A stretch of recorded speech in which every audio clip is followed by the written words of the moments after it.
सार्वजनिक सुनवाई। दर्शक महानुभावहरू नमस्कार।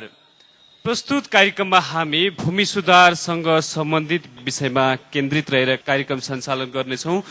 प्रस्तुत कार्यक्रममा मञ्चमा बोल्नको लागि विभिन्न 4 जना व्यक्तित्वहरू उपस्थित भइसक्नु भएको छ। प्रस्तुत कार्यक्रममा मञ्चमा बोल्नको लागि तराई मधेस लोकतान्त्रिक पार्टीका नेता एवं प्रवक्ता सर्वेन्द्रनाथ शुक्ला, एकीकृत नेकपा माओवादीका पोलिट ब्युरो सदस्य एवं नेता हरिबोल गजुरेल, त्यसैगरी भूमि क्षेत्रमा लामो समयदेखि काम गर्दै आउनुभएका विज्ञ प्राध्यापक डाक्टर कैलाशनाथ प्याकुरेल, त्यसैगरी भूमि क्षेत्रमा कार्यरत व्यक्तित्व एवं द्वन्द्व विज्ञ डाक्टर विष्णुराज उप्रेती उपस्थित हुनुहुन्छ।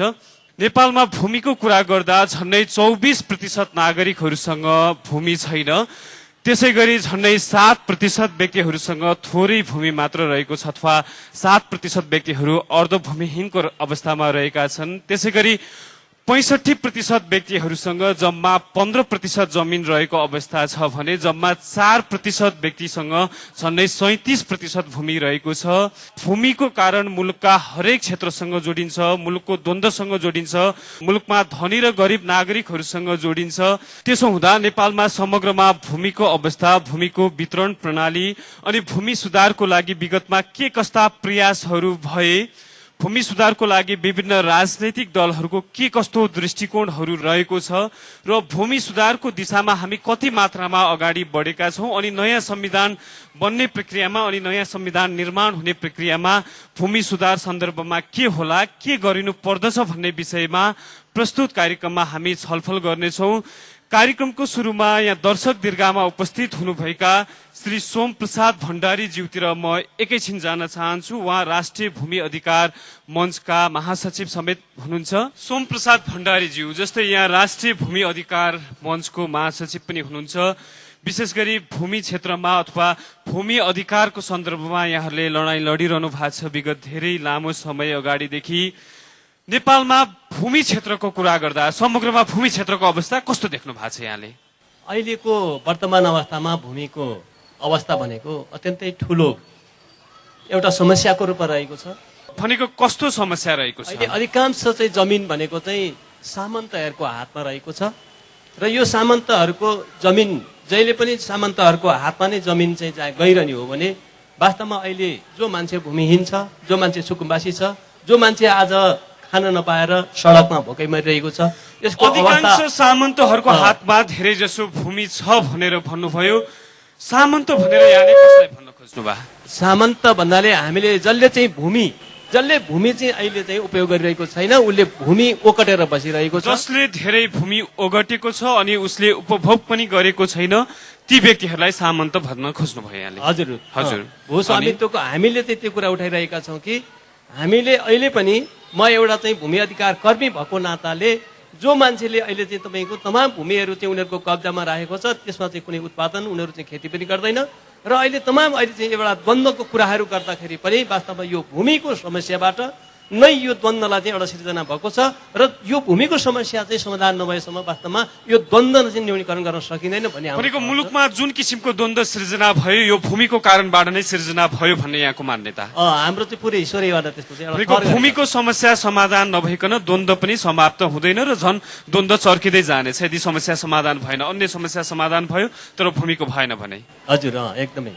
भूमि सुधारको लागि विगतमा के कस्ता प्रयासहरू भए? विगत 2021 सालदेखि नै भूमि सुधारको पक्षमा केही कुराहरू हुँदै आए र त्यो भूमि सुधारको कुरा गर्दाखेरि जब चाहिँ एउटा राजनीतिक दलहरूको त्यहाँबाट एउटा सुरु भयो र राजनीतिक दलहरूले वास्तवमा यसलाई चाहिँ एउटा भूमिको मुद्दालाई चाहिँ एउटा अघि सारेको देखा पर्यो र वास्तवमै एउटा त्यो आफ्नो राजनीति हत्याउने कुरामा मात्रै अहिलेको भूमि सुधार चाहिँ त्यो साबित भयो। हस्, धन्यवाद। दर्शक महानुभावहरू, त्यसै गरी कार्यक्रममा उपस्थित हुनुभएका प्राध्यापक डाक्टर कैलाशनाथ प्याकुरेलज्यूतिर म जान चाहन्छु। प्राध्यापक डाक्टर कैलाशनाथ प्याकुरेलज्यू जस्तै भूमि क्षेत्रमा लामो समयदेखि कार्यरत हुनुहुन्छ। विगतमा योजना आयोगमा पनि भूमि सम्बन्धी नै क्षेत्र हेर्नुहुन्थ्यो यहाँले हेर्दा चाहिँ नेपालको भूमि सम्बन्धी समस्यालाई कसरी हेर्नु भएको छ? भूमि किसानहरूको र साथसाथै साँच्चै भन्यो भने समग्र नेपालीहरूको आधार एउटा भूमि हो। भूमि एउटा प्रतिष्ठाको विषय पनि हो जीविकोपार्जन गर्ने एउटा ठुलो साधन पनि हो र अरू कुनै पनि पेसा पनि नभएको अशिक्षा र गरिबी पनि चरम सीमामा भइरहेको यस्तो किसिमको देश भएको हुनाले अब भूमिमा नै आश्रित हुने भयो। त्यसै भएर भूमि यदि कोही मानिससँग छैन भनेदेखि जीविका उपार्जन गर्नको लागि कुनै बिहान खाए बेलुका के खाने भन्ने पनि समस्या पर्ने भएको हुनाले यो एउटा ज्यादै महत्त्वपूर्ण विषय पनि हो। हरेक व्यक्ति हरेक परिवारसँग अत्यन्तै बेजोड रूपमा गाँसिएको विषय भयो भूमि। हजुर, विगतमा यस्तो अवस्था किन रह्यो? भूमि धेरै व्यक्तिसँग अत्यन्तै कम छ, असमान वितरण छ भन्ने कुरा यहाँले पनि गर्नुभयो। हामीले तथ्याङ्ककै कुरा गर्ने हो भने यो मुलुकका 65% व्यक्तिसँग झन्डै 15% भूमि छ, 4% व्यक्तिको हातमा 37% भूमि छ, 24% व्यक्तिहरूसँग भूमि छैन, झन्डै 7% व्यक्तिहरू अर्धभूमिहीनको रूपमा रहेका छन्। यस्तो असमान प्रणाली, वितरण प्रणाली अथवा यस्तो असमानता विगतमा किन भयो भूमि सन्दर्भमा? यो त कसो भने पहिले चाहिँ त भूमि अब प्राकृतिक स्रोत नै भयो र राजा रजौटाहरूले आफ्नो भूमि लिन्थे। हाम्रो यहाँ पनि त्यही नै हो। खास गरिकन अब पृथ्वीनारायण शाहकै पालादेखि भन्ने हो भनेदेखि पनि काठमाडौँमा र साथसाथै तराईको ठुलो फाँटहरूमा चाहिँ ज्यादा भूमिहरू धेरै छ र खास सैनिकहरूलाई पाल्नको लागि र राज्य व्यवस्था चलाउनको लागि, उनीहरूलाई खुवाउनको लागि र सरकार चलाउनको लागि पनि भूमि नभएको हुनाले त्यो एउटा प्रवृत्तिले गर्दाखेरि राज्यले सबै भूमि पहिले लिएको हो भने त्यसपछि आसेपासेहरू र राज्य सञ्चालन गर्ने हालिमुहाली गरिराख्ने व्यक्तिहरूको हातमा नै हुन्थ्यो र पछि गएर उनीहरूले विभिन्न प्रणाली अपनाएर त्यस्तो किसिमको व्यक्तिहरूलाई चाहिँ भूमि उपयोग गर भनेर दिन लागि पहिले। अब तपाईँ हेर्दाखेरि त र त्यो दिए बापत चाहिँ अब राज्य सञ्चालन गर्नको लागि त्यसबाट केही उठाउनु पर्ने शुल्कहरू उठाएर राज्यलाई दिने व्यवस्था गरियो। ठिक छ, विगतमा भूमिको सन्दर्भमा अत्यन्तै असमान वितरण भयो। थोरै व्यक्तिको हातमा धेरै भूमि भयो अनि धेरै नागरिकहरूको हातमा थोरै भूमि भयो। भूमिको कारणले मात्र पनि धेरै नागरिकहरू समस्याग्रस्त छन्, रोग भोग अशिक्षा पछौटेपनको शिकार छन्। धेरै नागरिकहरू गरिब भएका छन् भूमिको कारणले नै। जोसँग बढी भूमि छ ऊ जन्मिँदै धनी हुने अवस्था सिर्जना भयो। अब भूमि सुधारको लागि चाहिँ के गरिनु पर्थ्यो र के गरिएन अहिलेसम्म? भूमि सुधारको लागि पनि अब साँच्चै भन्नुहुन्छ भने भूमि व्यवस्थाकै कुरा गर्ने हो भने 2021 सालमा जुन भूमि सुधार ऐन लागू भयो त्यस बेलामा हदबन्दीभन्दा बेसी जमिन चाहिँ लिएर सरकारले आफ्नो नियन्त्रणमा लिएर भूमिहीन र जोताहरूलाई वितरण गर्ने भन्ने कुराहरू भएका हुन्। सामन्तवादले जक्डिरहेको नेपालमा अब भूमि एउटा ठुलो साधन हो सामन्तवादलाई कामै गरिराख्ने। भूमिमा नियन्त्रण भयो भनेदेखि त्यो कुरा भइराख्ने हुनाले जसरी तसरी चाहिँ नभएको मानिसहरूलाई अथवा गरिबहरूलाई वितरण गर्नुभन्दा आफ्नै हातमा नियन्त्रण भइराख्नु ठिक देखेको हुनाले त्यो भूमि सुधार ऐन भए तापनि त्यसलाई फेरि पनि मोहीहरूलाई बेदखल गर्ने विभिन्न लुपहोलहरू, छिद्रहरू चाहिँ त्यसमा राखिराखिएको थियो र त्यसले गर्दाखेरि जति हुनुपर्ने त्यो हुँदा पनि भएन र 3 फेजमा भयो। बाइ द वे 3 फेजमा भन्दाखेरि पहिले त 21 सालमा, त्यसपछि 22 सालमा, 23 सालमा विभिन्न जिल्लाहरूमा हुँदाखेरि त जतिले लुकाउनु पर्ने लुकाए 25 बिघा नै भए पनि त्यसपछि व्यक्ति व्यक्तिको नाममा गयो, परिवारहरू छुट्टियो, सबै नक्कली र धेरै 3-3 वर्ष 4 वर्ष समय दिएको हुनाले जति जमिन आउनु पर्ने हो त्यो केही पनि आएन। 21 साल पछाडि पनि हालसम्मको दिनमा आउने हो भने धेरै सरकारहरू परिवर्तन भए।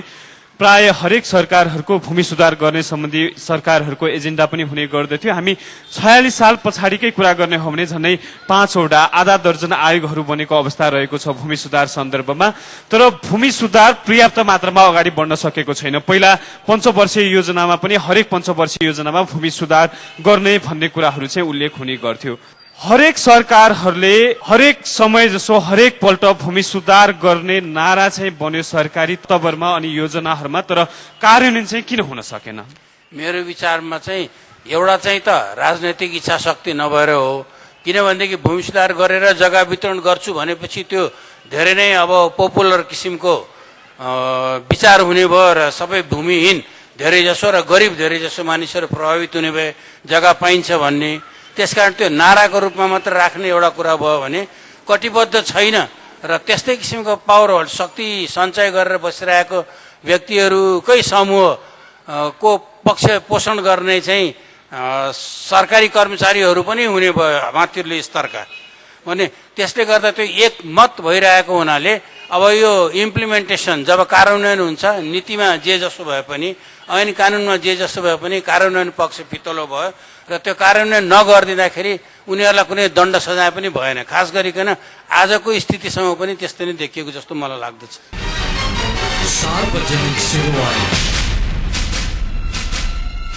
दर्शक महानुभावहरू, त्यसै गरी प्रस्तुत कार्यक्रममा उपस्थित हुनुभएका डाक्टर विष्णुराज उप्रेतीज्यूतिर म जान चाहन्छु। उहाँ पनि केही समय अगाडिदेखि भूमि क्षेत्रमा क्रियाशील व्यक्तित्व हुनुहुन्छ, प्लस द्वन्द्वविज्ञ पनि हुनुहुन्छ। उहाँ डाक्टर विष्णुराज उप्रेतीज्यू, यहाँले नेपालको भूमि सम्बन्धी अवस्था र भूमि सम्बन्धी समस्यालाई चाहिँ कसरी हेर्नु भएको छ? नेपालको भूमि भनेको भूमि मात्रै होइन, नेपालको भूमि भनेको शक्ति सम्बन्धको एउटा सङ्केत हो। नेपालको भूमि भनेको जीविकोपार्जनको आधार हो। नेपालको भूमि भनेको सामाजिक सुरक्षा हो। नेपालको भूमि भनेको राजनीति गर्ने सबैभन्दा प्रभावकारी माध्यम हो। राज्यको शासकीय स्वरूप, राज्यको सामाजिक संरचना, राजनीतिक पार्टीहरूको भोटरसँगको मतदातासँगको अन्तर सम्बन्ध, नेपालमा अरू जीविकोपार्जनका सम्भावनाहरू र विकल्पहरू, यी सबै कुरालाई समग्रतामा नहेरिकन नेपालको भूमिलाई बुझ्न सकिँदैन।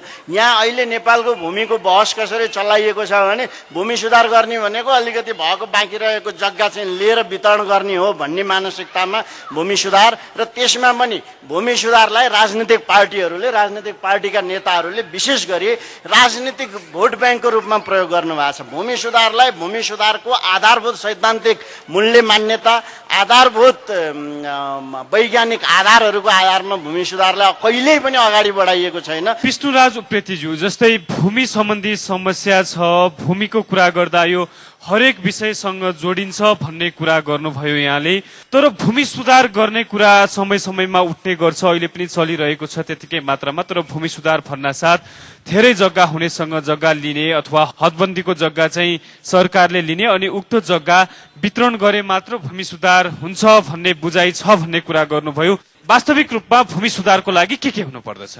खास गरी भूमि सुधारलाई सही तरिकाले अगाडि बढाउने हो भने हामीसँग भूमिहीन कति छन्, हामीसँग जग्गा कति छ, हामीसँग त्यो भएको जग्गाको गुणस्तर कस्तो छ, त्यसको तपाईँको यो अहिले जे जति पनि बहस भएको छ, सिलिङका कुराहरू आएछन्। अहिले यो प्राकृतिक स्रोत तथा आर्थिक अधिकार तथा राजस्व बाँडफाँड समितिमा पनि यो बहस भयो। यहाँ चाहिँ के कुरा भइरहेछ भने धेरै जसो परिणामको बारेमा बहसहरू भइरहेछ के परिणाम होइन कि हामीले कारणको बारेमा पहिला खोज्नुपर्छ, अनि मात्रै नेपालमा भूमिहीनको